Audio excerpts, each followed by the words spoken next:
Napapansin ng isang kongresista na parang napapraning na si dating Pangulong Rodrigo Digong Duterte sa napipintong pag-aresto sa kanya ng International Criminal Court or ICC sa kasong Crimes Against Humanity kaugnay ng libu-libong kataong napatay sa war on drugs ng kanyang administrasyon.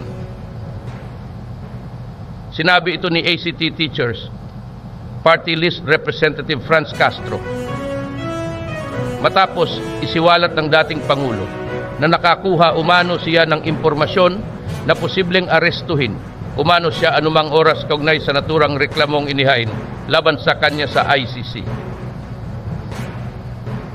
Ayon kay Castro, paranoid lamang umano ang dating Pangulo sa mga sinasabi nito dahil ang pag-aresto ay maaga pa dahil iniimbestigahan pa ang kaso nito.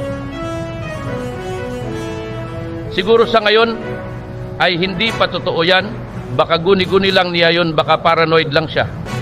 Dahil ang alam natin, nag-imbestiga pa rin ang ICC. Kumuha pa rin ng testimonya related sa drug on war, crime against humanity, ayon sa kongresista.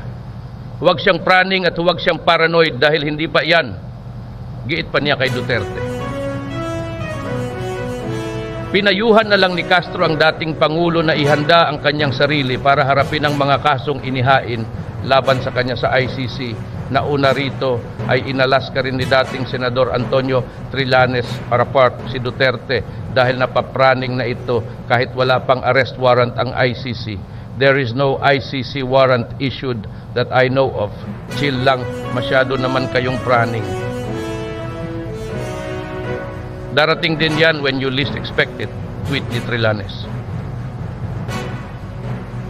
Nanindigan na si Duterte na hindi siya pahuhuli ng buhay sa ICC at hindi rin hihingi ng saklolo kay Pangulong Ferdinand Bongbong Marcos Jr.